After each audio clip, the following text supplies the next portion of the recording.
Assalamualaikum warahmatullahi wabarakatuh.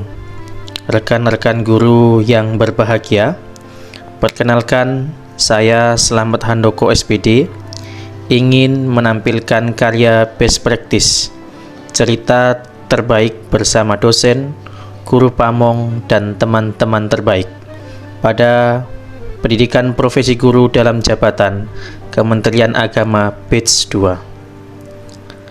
Adapun karya best practice yang kami ingin sampaikan berjudul Implementasi Model Pembelajaran PJBL dalam meningkatkan motivasi belajar peserta didik kelas 10 fase E pada materi hak dan kewajiban warga negara dalam Undang-Undang Dasar 1945 pada siswa MAN Kota Singkawang tahun pelajaran 2023-2024. Tujuan pembelajaran yaitu peserta didik mampu menerapkan hak dan kewajiban warga negara yang diatur dalam Undang-Undang Dasar Negara Republik Indonesia tahun 1945. Adapun model yang digunakan dalam penulisan best practice ini adalah model STAR, yaitu situasi, tantangan, aksi, dan refleksi. Situasi, kondisi yang menjadi latar belakang pada masalah ini adalah pemilihan metode yang kurang menarik bagi peserta didik dalam kegiatan pembelajaran. Yang kedua, guru kurang menggunakan metode dan media pembelajaran inovatif. Yang ketiga, media dan bahan ajar kurang sesuai dengan karakteristik peserta didik.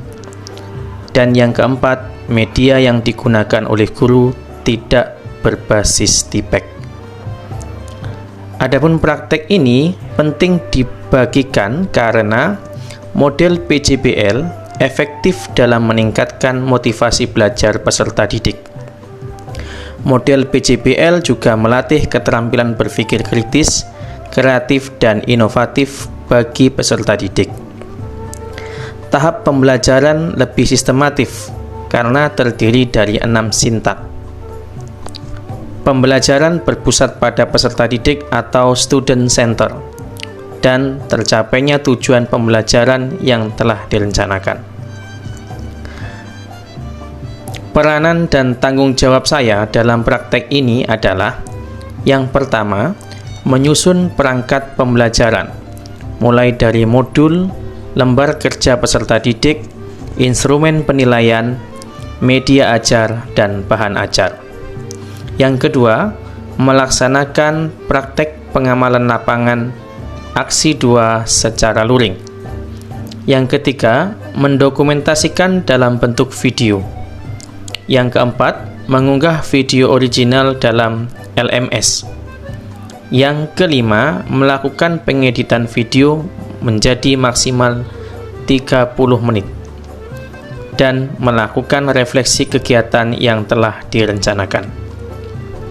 Adapun tantangan dalam kegiatan ini, tantangan untuk mencapai tujuan antara lain: pertama, pengalaman guru dalam menggunakan model PJBL masih terbatas dan kemampuan membuat video pembelajaran yang menarik serta editing video guru juga terbatas. Yang terlibat dalam proses aksi PPL2 luring antara lain: 1. Ibu dosen yang sangat luar biasa, yaitu Ibu Dr. Nurul Zuriah MPD. Guru pamong PPG Bapak Al-Aziz Arifin SPD MPD. Admin PPG UMM Ibu Sri Lestari SPD. Kepala MAN Kota Singkawang Bapak Irwandi SPD MPD. Operator IT Kelompok C Ibu Madina Kutsia Lubis Sarjana Hukum Magister Pendidikan. Tim jurnalis MAN Kota Singkawang, siswa-siswi hebat MAN Kota Singkawang serta rekan-rekan mahasiswa PPG dalam jabatan kelompok C yang sangat luar biasa. Adapun pada aksi, langkah-langkah yang dilakukan untuk menghadapi tantangan antara lain menyiapkan perangkat pembelajaran dan mempelajari model pembelajaran PJBL secara luring. Kemudian menyiapkan sarana dan prasarana dan belajar melakukan editing video melalui aplikasi editing video. Strategi yang digunakan antara lain melaksanakan model pembelajaran PJBL. Yang kedua, membuat LKPD yang berisi langkah kerja peserta didik. Yang ketiga, menyiapkan media artificial intelligence dengan PowerPoint dan YouTube. Dan yang keempat, melakukan penilaian keterampilan, pengetahuan, dan sikap sesuai dengan profil pelajar Pancasila. Dalam proses pembelajaran, kegiatan pembelajaran 1 melaksanakan 4 sintak yang meliputi menentukan masalah utama, merencanakan proyek, dan membuat jadwal pelaksanaan proyek, serta memonitor penyelesaian proyek. Adapun kegiatan pembelajaran yang kedua melaksanakan 2 sintak yang meliputi mempresentasikan dan menguji hasil penyelesaian proyek dan mengevaluasi serta merefleksi hasil proyek. Siapa yang terlibat dalam kegiatan ini?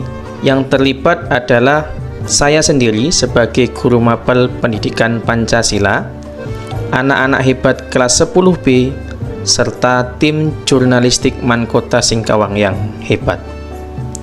Sumber daya material yang digunakan antara lain laptop, proyektor, gawai atau HP peserta didik, sound system, dan jaringan internet yang stabil. Adapun kegiatan refleksi dapat disampaikan sebagai berikut.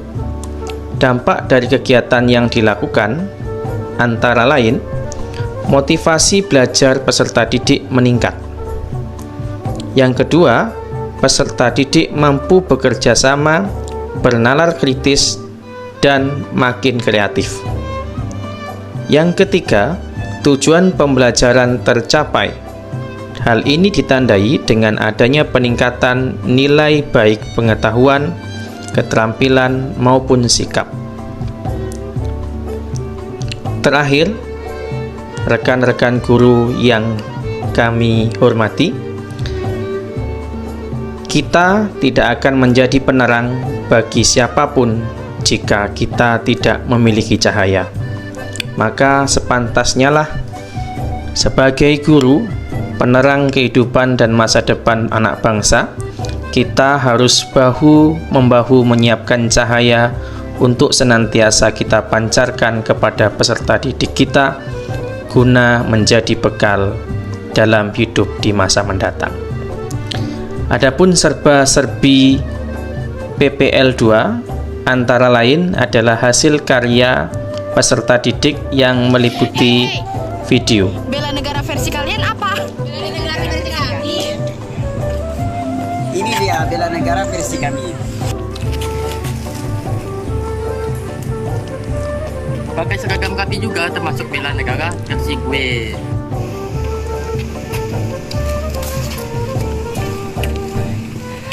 Sama pada tempatnya juga termasuk bela negara versi gue.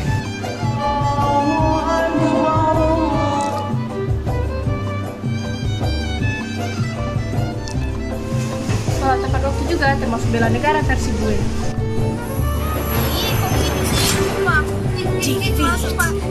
Jangan kasar, kita tidak diajarin dari dulu, dan yang lain juga nanti akan contoh bertutur kata dengan baik juga termasuk bela negara versi gue. Tadi bela negara versi kami. Mana bela negara versi kalian? Baik rekan-rekan, tadi adalah salah satu video project yang dihasilkan oleh siswa-siswi Mankota Singkawang kelas 10B. Adapun masih banyak hasil karya yang tidak bisa ditampilkan dalam speedy trial yang sangat singkat ini. Selanjutnya, ini adalah gambaran kegiatan pembelajaran yang dilakukan pada pertemuan 1 dan pertemuan kedua. Ini adalah hasil nilai yang telah diukur dari penerapan model pembelajaran project based learning yang meliputi nilai pengetahuan, nilai sikap, serta nilai keterampilan. Dan yang terakhir berisi tentang kuesioner terhadap respon siswa mengenai metode dan model pembelajaran yang disampaikan oleh guru. Demikianlah presentasi best practice yang kami sampaikan. Mudah-mudahan dapat menjadi referensi dan bahan bacaan untuk kita bersama. Terima kasih. Assalamualaikum warahmatullahi wabarakatuh.